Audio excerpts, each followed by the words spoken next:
Hi అందరికీ నమస్తే అండి. వెల్కమ్ టు సుప్రియాస్ తెలుగువారి వంటలు. మనకి స్వీట్ తినాలనుకున్న ఇంటికి ఎవరైనా చుట్టాలు వచ్చినప్పుడు మిల్క్ పౌడర్ పంచదారతో ఇలా కమ్మని స్వీట్ చేసి పెట్టారంటే అందరికీ నచ్చుతుంది. అందరూ ఫిదా అయిపోతారంతే. ఈ స్వీట్ చాలా సింపుల్గా తక్కువ ఇంగ్రీడియంట్స్తో చేసుకోవచ్చండి. పిల్లలకైతే ఎంత బాగా నచ్చుతుందో చెప్పలేం. వాళ్ళైతే వదిలిపెట్టరు, చాలా ఇష్టంగా తింటారు. ఈ స్వీట్ మిల్క్ బైట్స్ చేయడానికి ఒక బౌల్లో ఒక కప్పు మిల్క్ పౌడర్ వేసుకోవాలండి. అందులోనే ఒక చిన్న కప్పు మైదా, అంటే ఒక టేబుల్ స్పూన్ మైదా, చిటికెడు సాల్టు, అర స్పూన్ యాలకుల పౌడర్ వేసుకోవాలండి.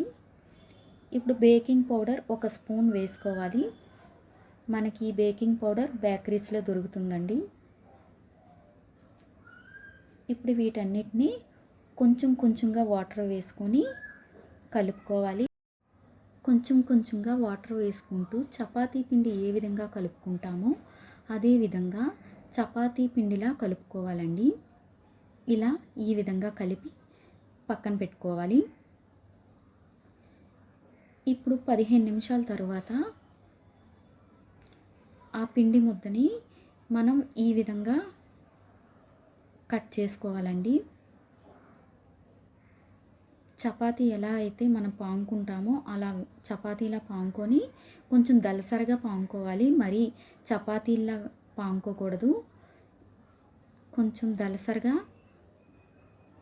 పాముకొని ఈ విధంగా కట్ చేసుకోవాలి. సైడ్స్ అన్నీ తీసేసి ఇలా బైట్స్లా కట్ చేసుకోవాలండి. ఇలా ఈ విధంగా కట్ చేసుకున్న బైట్స్ అన్నిటిని ఒక ప్లేట్లోకి పెట్టుకోవాలి.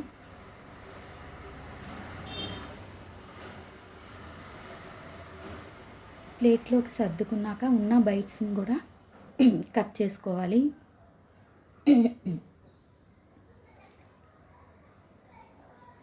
ఇక ఈ విధంగా బైట్స్ అన్నీ కట్ చేసి ఒక ప్లేట్లోకి సర్దుకోవాలండి.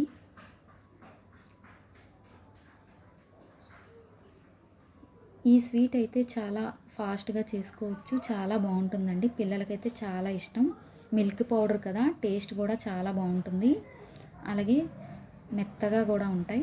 ఇప్పుడు పొయ్యి మీద ఒక కళాయి పెట్టుకొని ఆయిల్ వేసుకొని ఆయిల్ వేడెక్కించుకోవాలి. ఆయిల్ బాగా హీట్ ఎక్కాక ఇప్పుడు ఆ బైట్స్ని ఒక్కొక్కటిగా వేసుకొని ఫ్రై చేసుకోవాలండి. మీడియం ఫ్లేమ్ పెట్టుకోవాలి. హైలో పెట్టి ఎప్పుడు ఫ్రై చేయకూడదండి. ఎందుకంటే అవి బయట మాడిపోతాయి, ఉడికినట్టుగా ఉంటాయి కానీ లోపల ఉడకవు. ఇలా ఈ విధంగా ఒక్కొక్కటిగా ఆయిల్లో వేసుకొని లైట్ గోల్డెన్ బ్రౌన్ కలర్ వచ్చే వరకు ఫ్రై చేసుకోవాలండి.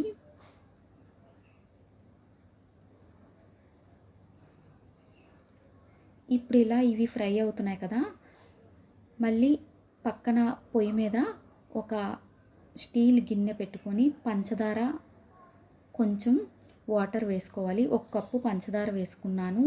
ఇది పంచదార పాకం కోసం. ఇలా పాకం అవుతుంది కదా, పాకం రెడీ అయ్యేసరికి మనకి బైట్స్ అన్నీ ఫ్రై అయిపోతాయండి. ఇలా మరుగుతున్న పాకంలో చిటికెడు కుంకుమ పువ్వు మీ దగ్గర అవైలబుల్గా ఉంటే రోజ్ పెటల్స్ని, డ్రై రోజ్ పెటల్స్ని వేసుకోవాలి. ఇగోండి బైట్స్ కూడా రెడీ అయిపోయాయి, ఫ్రై అయిపోయాయి. వీటిని ఆయిల్ నుండి సపరేట్ చేసి ఒక ప్లేట్లో వేసుకోవాలి. మిగతా వాటిని కూడా ఇదే విధంగా ఫ్రై చేసుకొని ప్లేట్లోకి తీసి పక్కన పెట్టుకోవాలండి. ఇప్పుడు ఒక బౌల్లోకి మనం ఫ్రై చేసుకున్న ఈ మిల్క్ బైట్స్ అన్నిటినీ ఇలా సర్దుకోవాలి. ఇలా ఈ విధంగా వీడియోలో చూపిస్తున్న విధంగా ఒక్కొక్కటిగా ఇలా పేర్చుకోవాలండి.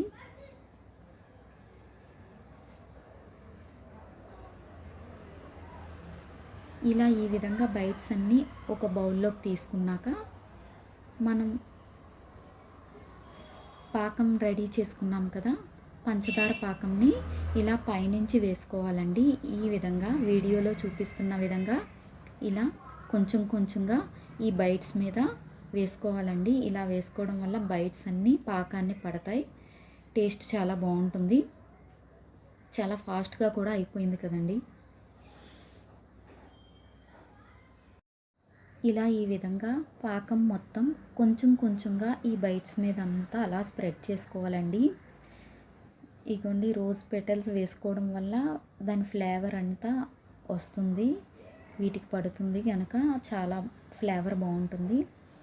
ఇగోండి మిగతా సిరప్ కూడా ఇలా పైనుంచి కొంచెం కొంచెంగా మొత్తం బైట్స్ అంతా స్ప్రెడ్ అయ్యేలా వేసుకోవాలండి.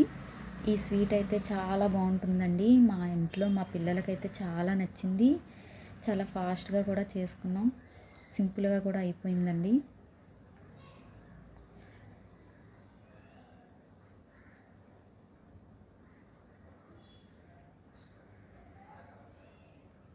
స్వీట్ మిల్క్ బైట్స్ రెడీ అయిపోయాయండి.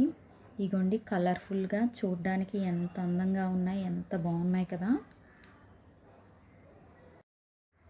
చాలా మృదువుగా నోట్లో పెట్టగానే కరిగిపోయేలా మెత్తగా ఎంత బాగున్నాయండి. ఇలా పాకంలో వేసుకోవడం వల్ల వాటికి పాకం పట్టి చాలా మెత్తగా ఉంటాయి, తినటానికి చాలా మీరు కూడా ఇంట్లో తప్పకుండా ట్రై చేయండి, చాలా బాగా వస్తాయి. మీకు కనుక నా వీడియో నచ్చినట్లయితే లైక్ చేయండి, షేర్ చేయండి, తప్పకుండా నా ఛానల్ని సబ్స్క్రైబ్ చేసుకోండి.